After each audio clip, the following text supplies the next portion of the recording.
Hello friends, I am Sunana. Welcome you all in my YouTube channel. So through this video we are going to learn diversity in living organism. So let's learn now. The first point, the number of species that are known and described range it between 1.7 to 1.8 million. हमारे अर्थ पर जितनी भी species अभी तक describe करी गई हैं या जिनके बारे में हम या साइंटिस्ट जानते हैं उनका क्या रेशियो है 1.7 to 1.8 million. This refers to biodiversity और ये टर्म क्या रेफर करती है बायोडाइवर्सिटी।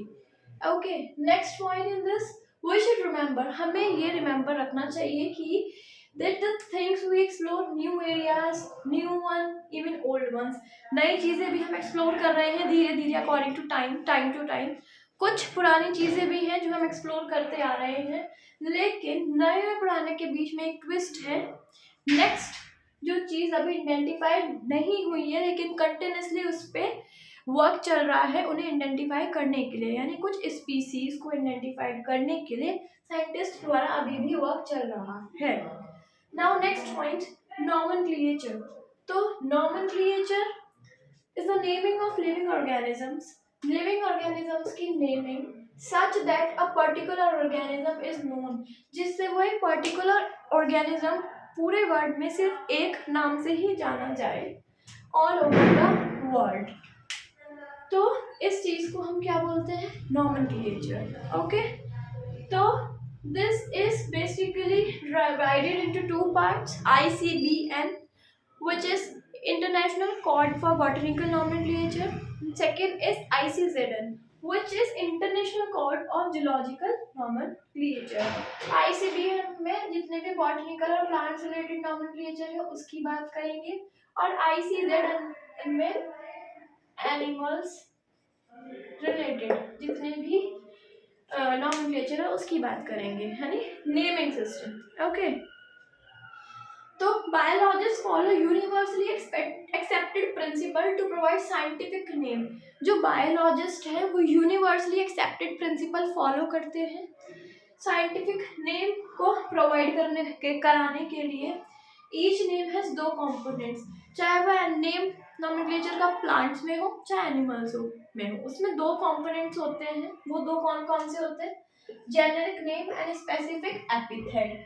जेनेरिक नेम और स्पेसिफिक एपिथेट, जब तक इन दोनों नहीं है, इनमें से कोई एक भी नहीं है, तो वो नॉमेनक्लेचर नहीं माना जाएगा। नाउ अब जो ये सिस्टम है नॉमेनक्लेचर का, ये आया कहाँ से, ये टर्म किसने दी, तो ये हम देखेंगे। The system of providing name is called binomial nomenclature. जो ये नेम प्रोवाइडिंग का सिस्टम है इसे क्या बोलते हैं, बायनोमियल नॉमेनक्लेचर बोलते हैं। ये एक हमारा क्वेश्चन सॉल्व हो गया। नाउ नेक्स्ट, जो ये नेम क्लासिफिकेशन है वो दिया है कैरलोस लिनस ने। ये एक साइंटिस्ट है, बायोलॉजिस्ट है, जिन्होंने ये नेम क्लासिफिकेशन दिया है। तो this name is important for NEET exam. So you should remember this. He is a scientist, a biologist who given the nomenclature system. हाँ, तो नेक्स्ट इज नॉमेनक्लेचर। अभी तक हमने नॉमेनक्लेचर पढ़ा था जिसमें हमने नेमिंग करी थी और ये बताया था कि नॉमेनक्लेचर सिस्टम किसने दिया, तो it was given by the scientist Carolus Linnaeus. तो नॉमेनक्लेचर को एग्जाम्पल के साथ देखें तो मैंने यहाँ पर एग्जाम्पल लिया है मैंगो का। तो मैंगो को हम साइंटिफिक नेम में कैसे लिख सकते हैं, इट इज मैंगीफेरा इंडिका। तो मैंगो का साइंटिफिक नेम ये है और whole over the world, full world में मैंगो इसी नाम से जाना जाएगा in scientific form, which is Mangifera indica. तो अब हम इसे, अब आपका क्वेश्चन ये होगा कि ये कैसे रिप्रेजेंट कर रहा है कि ये नॉमेनक्लेचर है या फिर नॉमेनक्लेचर है। तो let us see now how this is represent nomenclature. Okay, तो first I have written Mangifera. जो हमारा मैग्नीफेरा है वो रिप्रेजेंट कर रहा है जीनस को। नॉमेनक्लेचर को दो फॉर्म में रिप्रेजेंट करते हैं, एक तो जीनस और एक हमारा स्पेसिफिक एपिथेट या फिर पर्टिकुलर स्पीसीज। अगर स्पेसिफिक एपिथेट और जीनस नहीं है तो इसका दैट मीन्स कि this name doesn't convey nomenclature. Okay, तो Mangifera represent genus and while indica represent particular species or specific epithet. अब हाँ, तो दो स्पीसीज क्या रिप्रेजेंट कर रहा है, Mangifera genus and indica represent specific epithet. Now हमने ये तो देख लिया कि ठीक है मैंगो का ये नॉमेनक्लेचर नेम है.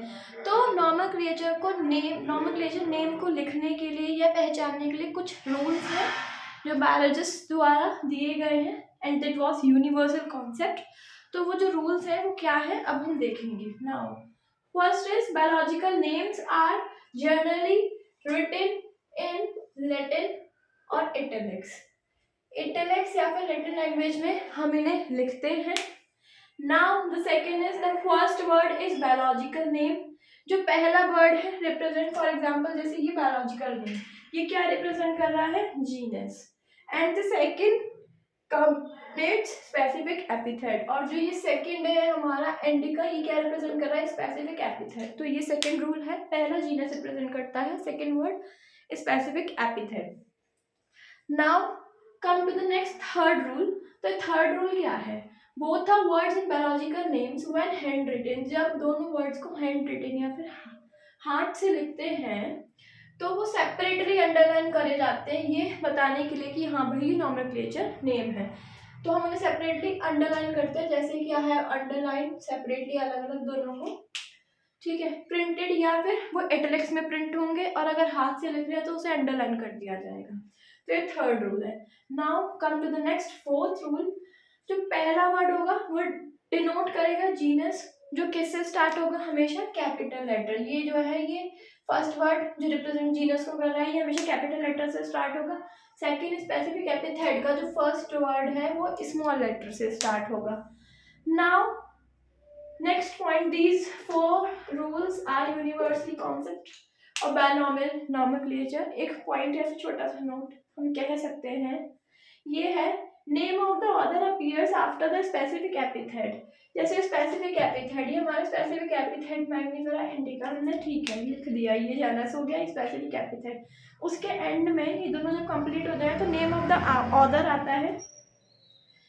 हैन is written in abbreviated form, जो एब्रीविएटेड फॉर्म में लिखा जाता है यानी शॉर्ट फॉर्म में लिखा. अब ये किसने दिया था, दिस सिस्टम कैर्लस लिनेस ने दिया था हमें. तो हम एब्रीविएटेड फॉर्म में से क्या लिख सकते हैं, लिनन. तो Mangifera indica linen. Scientific name of the mango is Mangifera indica linen. I hope आप नॉमेनक्लेचर करना या फिर पहचानना या क्या रूल्स हैं वो इस वीडियो से सीख पाए हो. अब हम आगे अभी same in this topics related आगे बात करेंगे कि और कैसे कैसे डिफरेंट स्पीसीज ऑर्गेनिजम्स को हम नॉमेनक्लेचर के थ्रू जान सकते हैं. अब हम नेक्स्ट पॉइंट अब हम करेंगे classification. Okay, now we are going to do classification. हाँ, तो now we are going to classify and learn what is classification. तो since nearly impossible to study all the living organisms, ये impossible है कि हम सारे लिविंग ऑर्गेनिजम्स को अलग अलग एक एक कर पढ़ें. तो उस चीज़ को बेटर अंडरस्टैंड करने के लिए या समझने के लिए हमने एक प्रोसेस निकाला है, वो साइंटिस्ट द्वारा जो दिया गया है हमें प्रोसेस, वो है हमारा क्लासिफिकेशन सिस्टम. तो classification is same. Now classification is the process by which anything is grouped, जिससे हम चीज़ों को ग्रुप्ड करके समझ सकते हैं, उनकी स्टडी कर सकते हैं बेटर वे में. सम इजीली ऑब्जर्वेबल कैरेक्टर्स, और कुछ इजीली ऑब्जर्वेबल कैरेक्टर के साथ. अब इसको कुछ एग्जांपल से समझेंगे for better understanding. Now for example we easily recognise groups, हम ग्रुप्स को इजीली रिकॉग्नाइज कर लेते हैं. फॉर एग्जांपल प्लांट्स में हमने सिर्फ एक नाम दे दिया है प्लांट्स, लेकिन दिस डजंट मीन्स कि सिर्फ एक पर्टिकुलर प्लांट की बात कर रहे हैं. प्लांट्स में different kinds of varieties are there and some varieties are also yet to be discovered. कुछ ऐसी भी स्पीसीज हैं प्लांट की जो अभी तक डिस्कवर्ड भी नहीं हुई हैं और प्रोसेस चल रहा है डिस्कवर करने का. तो हुई हो ना हुई वो सारी किसमें आती है, हमारी प्लांट्स में. तो नेक्स्ट एनिमल्स. एनिमल्स हम पर्टिकुलरली किसी एक एनिमल की बात नहीं कर रहे हैं भाई, पर्टिकुलर टाइगर की बात नहीं कर रहे, पर्टिकुलर लायन की बात नहीं. जितने भी एनिमल्स हैं सब इस ग्रुप में आएंगे, एनिमल वाले ग्रुप में. डॉग्स की सिर्फ एक ब्रीड नहीं होती, they are different kind, several kinds of breeds. तो वो जितने भी ब्रीड्स हैं डॉग्स की वो किस में आएंगी, डॉग्स में। नाउ कैट भी वही डिफरेंट टाइप्स की होती है, तो जितने भी कैट्स की ब्रीड है वो कैट्स में आएंगी। एंड इंसेक्ट तो इंसेक्ट, फ्लाइंग नॉन फ्लाइंग जितने भी इंसेक्ट्स हैं वो सारे इंसेक्ट्स की कैटेगरी में आएंगे। तो हम चीज़ों को इजीली रिकॉग्नाइज करने के लिए या फिर बेटर स्टडी करने के लिए ग्रुप में डिवाइड कर लेते हैं। अब the scientific term for this category, जो साइंटिफिक टर्म है इन कैटेगरी को समझने के लिए उसे क्या बोला है, टैक्सा। और what is taxa? Here you recognize that taxa can indicate categories at very different levels. जो टैक्सा है वो कैटेगरीज को डिफरेंट डिफरेंट लेवल्स में इंडिकेट करती है। अब वो कैसे है हम देखेंगे। जैसे for example plants also form of, plant भी टैक्सा फॉर्म करता है। वीट भी एक टैक्सा है। सिमिलरली एनिमल्स, मैमल, डॉग्स, इन सब में टैक्सा मतलब, जैसे कि मैंने आपको बताया जब हम प्लांट्स के बारे में बोलते हैं सोचते हैं तो प्लांट की जगह हम एनिमल तो नहीं अपने मन में डिस्क्राइब, अब मैं आपसे कहूँ कि अपने मन में किसी भी एक प्लांट के बारे में आप सोचिए अगले 1 सेकंड में, तो आपके माइंड में सिर्फ प्लांट आएगा, उसकी जगह कोई एनिमल का पिक्चर तो नहीं आएगा ना। तो वैसे ही हम इसे डिफाइन कर रहे हैं कि भाई जिस चीज़ के पर्टिकुलर के बारे में हम देख रहे हैं, सोच रहे हैं, पढ़ना चाह रहे हैं, तो उससे रिलेटेड एक नाम दे दिया गया है, वही हमारा है टैक्सा जो इंडिकेट करता है। तो टैक्सा डिफरेंट डिफरेंट लेवल को इंडिकेट करता है। Now next, hence based on characteristics based all living organism can be classified into different taxa, सबको different different taxa में classify करा गया और इसी classification of taxonomy process को हम क्या बोलते हैं, taxonomy। classification of taxa के process को क्या हम बोलते हैं, taxonomy। तो this is also MCQ form में आ सकता है कि based on characters all living organisms can be classified into different taxa, तो इस प्रोसेस को हम क्या बोलेंगे, taxonomy. Next, characteristic identification, classification and nomenclature. Particular species की या फिर ऑर्गेनिजम्स की कैरेक्टरिस्टिक क्या कैरेक्टर्स है, आइडेंटिफिकेशन हम उसे कैसे पहचानेंगे, क्लासिफिकेशन हम उसे किस ग्रुप में कैसे क्लासीफाई करेंगे, नोमेनक्लेचर साइंटिफिक क्या नेम होगा, ये सब प्रोसेस हमारा क्या कहलाता है, taxonomy. This full process is called taxonomy. तो taxonomical studies of all organisms have led to development of common categories such as taxonomical studies, जैसे कि मैंने बताया डिफरेंट डिफरेंट ग्रुप को डिफरेंट टैक्सा जिसे टैक्सोनॉमी बोलते हैं, तो उसकी स्टडी को क्या कर दिया है, डिफरेंट कैटेगरीज में डिवाइडेड कर दिया है। अभी तक हम क्लासिफिकेशन कर रहे थे, अब हम कैटेगरीज देख रहे हैं, मतलब और छोटे पार्ट में। जितनी बड़ी चीज़ होगी उसे जितना ज़्यादा छोटे बिट्स में, पार्ट्स में हम डिवाइड कर कर समझेंगे, उतनी ज़्यादा क्लियरिटी के साथ हमें कुछ चीज़ें या जो चीज़ हम समझ रहे हैं वो समझ में आती हैं। तो वही बायोलॉजिस्ट द्वारा हमें इस चैप्टर में बताया गया है कि डाइवर्सिटी इन लिविंग ऑर्गेनिज्म को समझने के लिए हमने कैसे टेक्सोनॉमिक स्टडी का यूज़ कर कर इतना बड़ा डाइवर्सिटी को एग्जाम्पल्स के साथ क्लैरिटी के साथ समझा। तो development of common category such as kingdom, phylum और division of for plants. Kingdom कह लो, phylum, kingdom, phylum, division for plants. ये किसके लिए डिवीजन करे गए, फॉर प्लांट्स के लिए, किंगडम में और फाइलम्स में। नाउ प्लांट्स को भी अब और छोटा कर दिया, डिवीजन कर दिया किंगडम में और फाइलम में। Class, order, family, genus, species, animals के लिए ये डिवाइड कर दिए। तो स्पेसिफिकली हमने इन्हें कैटेगरीज में डिवाइड करके आगे बढ़ना है। नाउ द क्वेश्चन ये आता है कि how to place an organism in various categories. ठीक है, अभी तक हम क्लासीफाई कर रहे थे भाई प्लांट्स, एनिमल्स को डिफरेंट डिफरेंट कैटेगरीज में, ये प्लांट्स के बारे में सोचेंगे तो प्लांट्स का आएगा, एनिमल्स तो एनिमल्स का, वो क्लासिफिकेशन था। नाउ कैटेगरीज में हम ऑर्गेनिजम्स को कैसे प्लेस करेंगे, क्वेश्चन कह रहा है हमसे। तो हमारा answer, the basic requirement is the knowledge of characters. हमें कैरेक्टर्स की नॉलेज होनी चाहिए सबसे बेसिकली, ऑफ एन इंडिविजुअल और ग्रुप ऑफ ऑर्गेनिज्म, कि जो वो इंडिविजुअल है उसके क्या कैरेक्टर्स हैं या फिर वो किस ग्रुप का है, एनिमल ग्रुप का है, प्लांट ग्रुप का है, तो इसकी बेसिक नॉलेज होनी चाहिए firstly. They help in identify similarities and dissimilarity, और हमें क्या पता चलता है कैटेगरी से, सिमिलैरिटीज और डिसिमिलैरिटीज आइडेंटिफाई करने में हेल्प होता है। Of the same kind of organism as well as other kind of organism, अगर ऑर्गेनिज्म सेम या डिफरेंट काइंड का है तो उसके क्या सिमिलैरिटीज हैं, क्या डिसिमिलैरिटीज हैं, कैटेगरीज में डिवाइड कर कर हम वो चीज़ समझते हैं। नाउ स्पीसीज क्या है, अभी तक हम ये देख रहे थे क्लास, ऑर्डर, फैमिली, जीनस, तो उसी का एक पर्टिकुलर पार्ट हमने अभी लिया है स्पीसीज। तो सबसे पहले स्पीसीज के बारे में पढ़ेंगे। अब इन जो हमने कैटेगरीज को डिवाइड करा है पॉइंट टू पॉइंट अब हम समझेंगे। तो species, taxonomic studies considered a group of individual organisms with fundamental similarities as a species. जो टेक्सोनॉमिक स्टडी है स्पीसीज की, वो क्या कंसिडर कर रही है, जो ग्रुप है इंडिविजुअल ऑर्गेनिजम्स का। फॉर एग्जांपल प्लांट्स का एक इंडिविजुअल ग्रुप ले लिया, एक एनिमल्स का ले लिया इंडिविजुअल ग्रुप, जिसमें कुछ फंडामेंटल सिमिलरिटीज है कि प्लांट्स में ऐसे कितने प्लांट्स हैं जिनके कैरेक्टर सेम है, कितने हैं जिनके डिफरेंट है, पर आते प्लांट्स में ही है। ऐसा नहीं है अगर हम प्लांट्स की बात कर रहे हैं और एनिमल्स में प्लांट को एक साथ इंक्लूड कर लिया, भाई इसके एनिमल्स के तो बिल्कुल अपोजिट है प्लांट्स के। अगर हम प्लांट्स की बात करें, एक इंडिविजुअल ग्रुप को उठाया है हमने प्लांट्स के ग्रुप को, तो उसके जितने भी कैरेक्टर्स, डिसिमिलरिटीज, सिमिलरिटीज हैं वो इसमें आती हैं।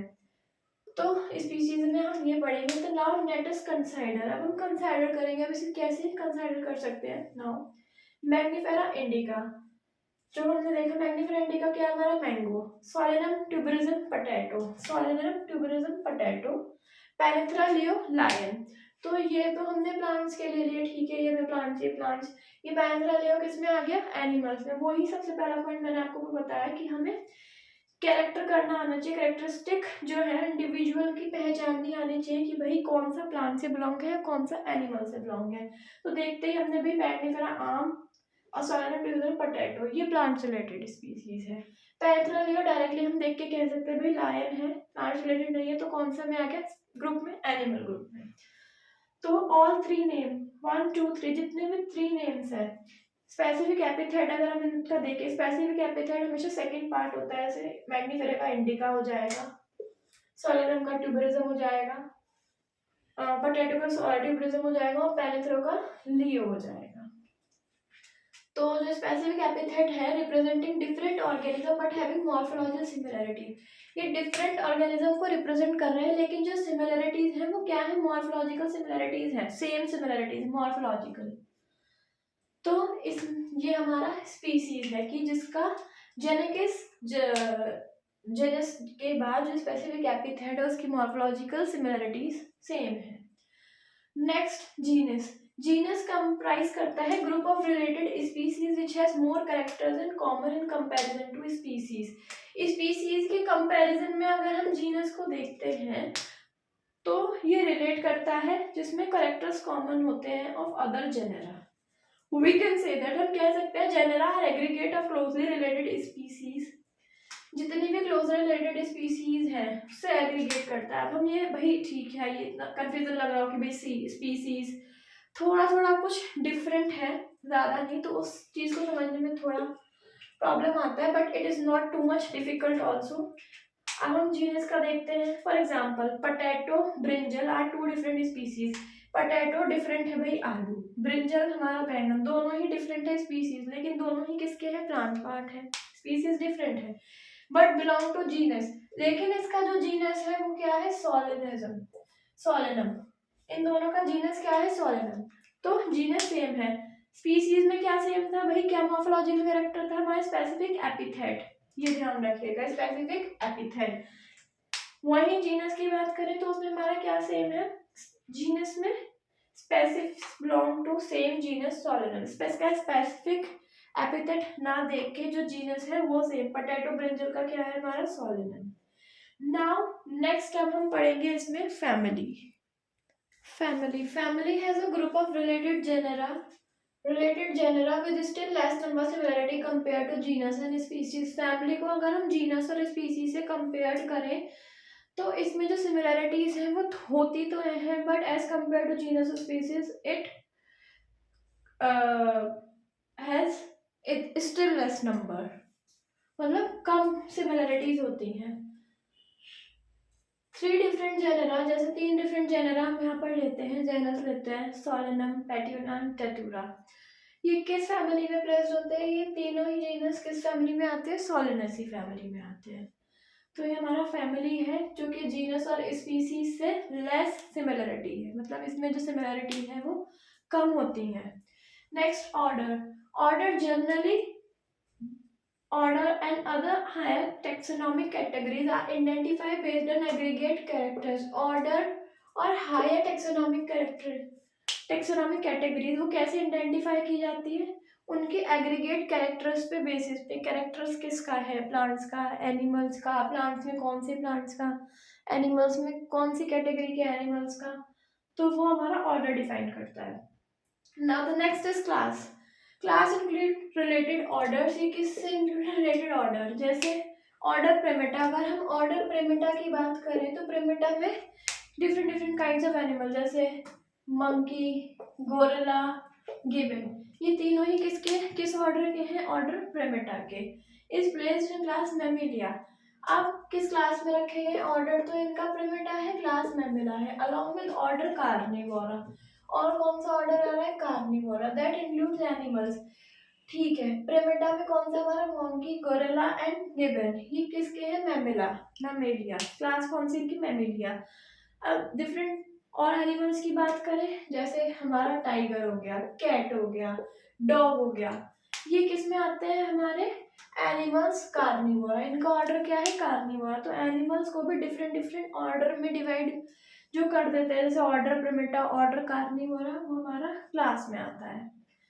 Now next is class. For example, best example देती हूँ, जैसे क्लास एक क्लास में सिर्फ एक सेक्शन तो नहीं होता, there are 3 or 4 sections, I think A B C D. तो जैसे सपोज करो हमने 6 क्लास का एग्जांपल लिया. 6 क्लास में ए सेक्शन है, बी है, सी है, डी है, लेकिन पढ़ाई सारी उसमें किसकी हो रही है? जो 6 क्लास से रिलेटेड चैप्टर है उसी की चीज़ की हम स्टडी कर रहे हैं. तो वैसे ही इसमें क्लास में डिफरेंट डिफरेंट ऑर्डर में रख दिया गया है, लेकिन आते सब किस में है? एनिमल्स में आते हैं. ओके, एनिमल ग्रुप है उनका. Next is phylum. Phylum comprises animals like fishes. जितने भी एम्फीबियंस, रेप्टाइल्स, बर्ड्स, ये सब किस में आते हैं? हमारे क्लास फाइलम में आते हैं. इसमें मैमल्स भी आते हैं. मैमल्स में ह्यूमन बीइंग्स भी इंक्लूड होते हैं और हाई कैटेगरी कॉल्ड फाइलम. इसे ही हम क्या बोलते हैं? Phylum. Now next is kingdom. तो किंगडम इज एक ब्रॉड क्लासिफिकेशन है. All animal belonging to various phyla are assigned to the highest category called kingdom. जितने भी एनिमल्स हैं जो वेरियस फाइला से बिलोंग करते हैं उन्हें किन कैटेगरी में रखा जाता है? किंगडम एनिमेलिया में. जितने भी एनिमल्स हैं सबको एक किंगडम में करती है. वही ये सारे एनिमल्स हैं, इनकी स्पीसीज पढ़ना है, इनका जनस पढ़ना है, ये किस में आ गया? Kingdom animalia. On the other hand हम भाई एनिमल्स के साथ साथ प्लांट्स को भी लेके चल रहे हैं, तो प्लांट्स में वो हमारा किस में आ जाएगा? किंगडम प्लांटे में. अब जितने भी प्लांट से रिलेटेड है, चाहे प्लांट की स्पीसीज, जेनस, फैमिली हो, वो सारी किंगडम प्लांटे में आएंगी. तो these are some characteristics. हाँ, तो where we are in taxonomic study. तो since the category is a part of overall taxonomic, category किसका part है? overall taxonomic arrangement का. तो इसीलिए हम इसे क्या बोलते हैं? taxonomic category बोलते हैं. जितने भी taxonomic arrangement है वो categories का ही part है, तो that's we are called taxonomic category. And all categories. अब जितनी भी कैटेगरीज है टुगेदर क्या कॉन्स्टिट्यूट करती है? Taxonomic hierarchy. क्या बनाती है? हायरार्की एक बिग टर्म है. तो जितनी भी टेक्सोनॉमिक कैटेगरीज है वो हमारी कॉन्स्टिट्यूट करती है एक साथ टेक्सोनॉमिक हायरार्की. तो this is all for taxonomic studies, nomenclature, binomial nomenclature. Now some terms.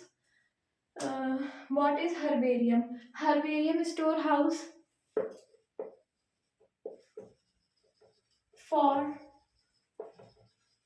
collect plants specimens. जितने भी प्लांट स्पेसिमेंस होते हैं वहाँ उन्हें कलेक्ट करके रखा जाता है सेफेस्ट फॉर्म में. जितने भी प्लांट डिस्टिंक्ट हो गए हैं तो उनका डेटा स्टडी करने के लिए लैब में रखा जाता है. उन्हें कंजर्व करके, उन्हें सुखा के पेपर पेस्ट कर लैब में रखा हुआ जाता है, फिर बोलते हैं हर्बेरियम.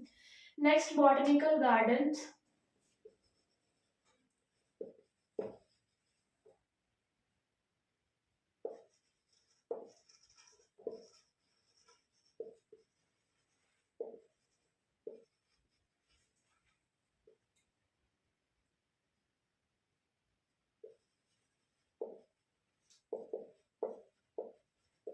उन प्लांट्स को रखा जाता है बॉटनिकल गार्डन्स में जिन्हें डिस्टिंग, जो मतलब कम रह गए हैं या फिर आने वाले टाइम में बिल्कुल गायब हो जाएंगे, तो वहाँ पर उन्हें प्रिजर्व सेव कर कर एक अच्छी खासी केयर के साथ वहाँ पर उन्हें रखा जाता है बॉटनिकल गार्डन, जिसमें जितनी भी प्लांट से रिलेटेड जानकारी होती है या फिर मेडिसिनल प्लांट्स होते हैं हमारे आयुर्वेदिक में जो यूज होते हैं, वो सारे बॉटनिकल गार्डन्स में सेफेस्ट रखे जाते हैं। नेक्स्ट म्यूजियम, स्कूल कॉलेजेस में ये म्यूजियम्स होते हैं to study about various species of plants and animals,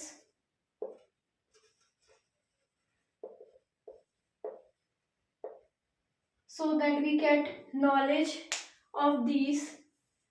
now next zoological part, zoological parts में पार्क्स में हमारे एनिमल्स हैं, उन्हें एक सेफेस्ट केयर के साथ रखा जाता है प्रॉपरली। नॉर्मली हम इसे एनिमल जू बोलते हैं। नेक्स्ट की भी एक फीचर है जिसमें प्लांट्स को एनिमल्स को डिफरेंट डिफरेंट उनकी सिमिलरिटीज और डिसिमिलरिटीज के बेस्ड पे रखा जाता है। मतलब कि एक टर्म है जिसमें प्लांट्स और एनिमल्स को based on their similarities and dissimilarities पे प्रिजर्व या क्लियर मतलब एक गुड इन्वायरमेंट के साथ रखा जाता है जिससे वो डिस्टेंट ना हो और हम उनकी प्रॉपर स्टडी कर सके फॉर आवर फ्यूचर जनरेशन और for next species yet to be discovered. So that's all for diversity in living organism. This is only one part of unit first. ये हमारी यूनिट फर्स्ट का सिर्फ एक part है, जिसके इससे रिलेटेड जो नेक्स्ट पॉइंट या टॉपिक्स है जो मैंने आपको ऑलरेडी डिस्क्रिप्शन सिलेबस में बताया है कि हम इस रिलेटेड पॉइंट को हम इसमें कवर करेंगे। तो this is our first part complete here. Second part मैं जल्दी ही लेकर आऊँगी नेक्स्ट वीडियो में। So that's all for today. Thank you. I hope you get it something. If you have any queries and doubt, you can inform me or comment me in the section box. Thank you.